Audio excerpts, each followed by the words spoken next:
Bismillahirrahmanirrahim. Assalamualaikum warahmatullahi wabarakatuh.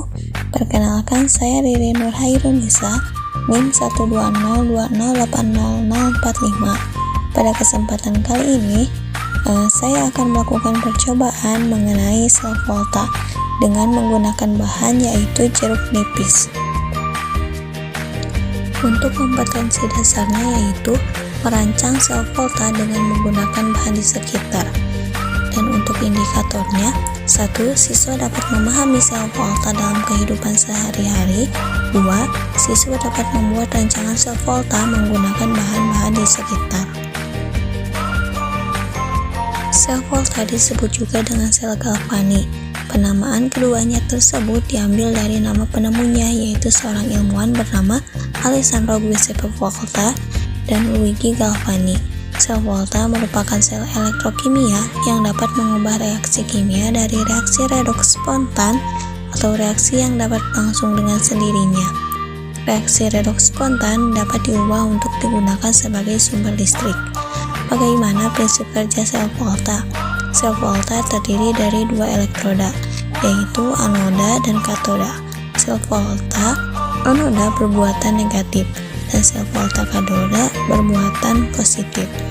Anoda merupakan elektroda yang terjadi saat reaksi oksidasi.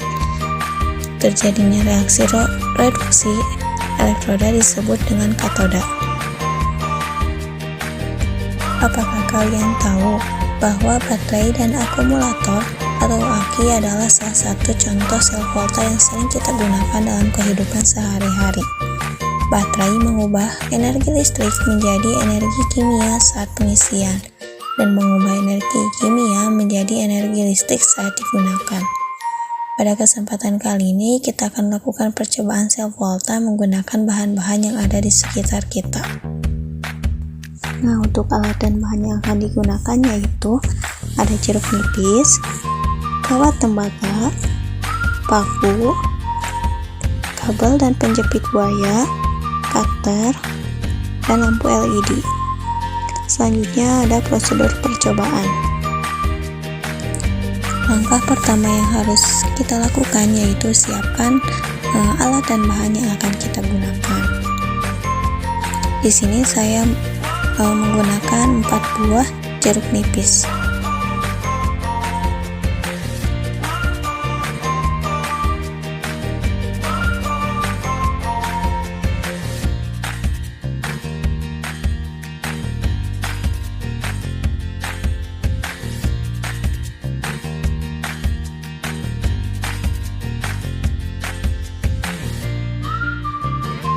Selanjutnya,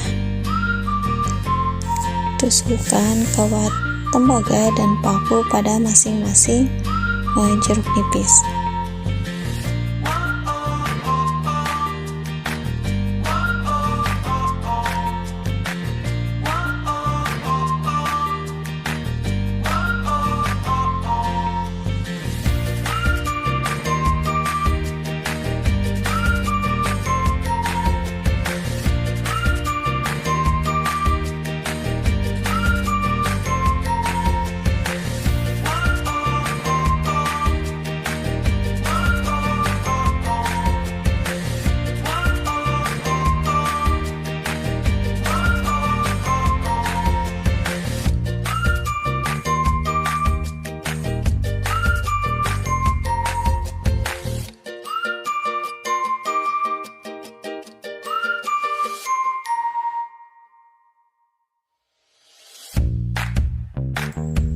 Nah, setelah seluruh jeruk nipis sudah dilengkapi dengan kawat tembaga dan paku, selanjutnya yang harus kita lakukan yaitu menghubungkan paku dengan kawat tembaga menggunakan kabel dan penjepit buaya untuk membuat sebuah rangkaian.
sudah selesai.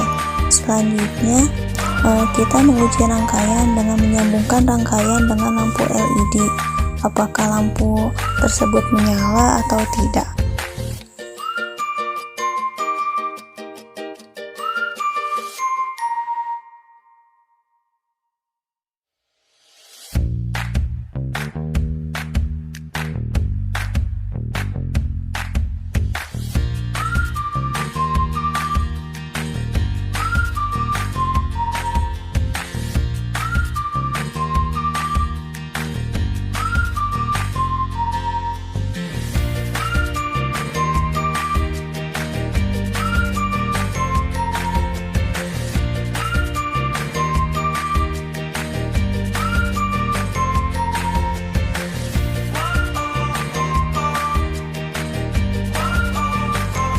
Cairan pada buah jeruk nipis mengandung ion-ion yang bergerak bebas, maka untuk mengalirkannya dibutuhkan kutub positif dan negatif yang kemudian disambungkan ke lampu LED untuk indikator bahwa listrik mengalir. Percobaan ini menggunakan prinsip sel volta. Kita menggunakan kawat tembaga sebagai kutub positif atau katoda yang ditancapkan pada buah jeruk nipis. Kemudian paku yang terbuat dari besi kita tancapkan pada sisi berbeda di buah jeruk tersebut sebagai kutub negatif atau anoda. Kedua kutub tersebut dihubungkan dengan kabel dan lampu LED di antara kabel tersebut.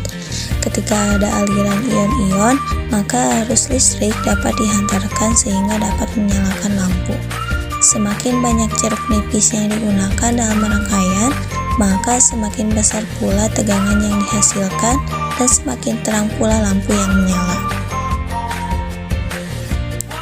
Meskipun dapat menghasilkan listrik, namun listrik yang dihasilkan buah jeruk nipis belum mampu digunakan sebagai energi alternatif dalam skala besar. Besar tegangan yang dihasilkan sebuah jeruk nipis masih lebih kecil jika dibandingkan dengan tegangan yang dihasilkan sebuah baterai. Selain itu, energi listrik yang dihasilkan oleh jeruk nipis juga tidak bertahan lama, karena larutan elektrolit dalam jeruk nipis semakin lama akan semakin berkurang. Namun, melalui jeruk nipis ini kita dapat memberikan pelajaran tentang mengapa buah jeruk dapat menghasilkan listrik, sehingga diharapkan dapat memberi inspirasi dalam mencari energi alternatif.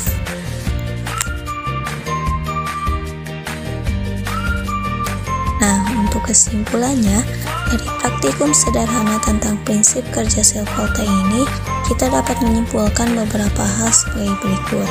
1. Jeruk nipis dapat menghantarkan arus listrik dengan prinsip kerja sel volta, karena mengandung senyawa asam yang dapat membebaskan ion positif atau kation dan ion negatif atau anion. Yang kedua, energi listrik yang dihasilkan jeruk nipis belum mampu digunakan sebagai energi alternatif dalam skala besar. Yang ketiga, besar tegangan yang dihasilkan sebuah jeruk nipis masih lebih kecil jika dibandingkan tegangan yang dihasilkan sebuah baterai. Sekian percobaan kita pada kesempatan kali ini. Mohon maaf apabila ada kesalahan. Terima kasih. Wassalamualaikum warahmatullahi wabarakatuh.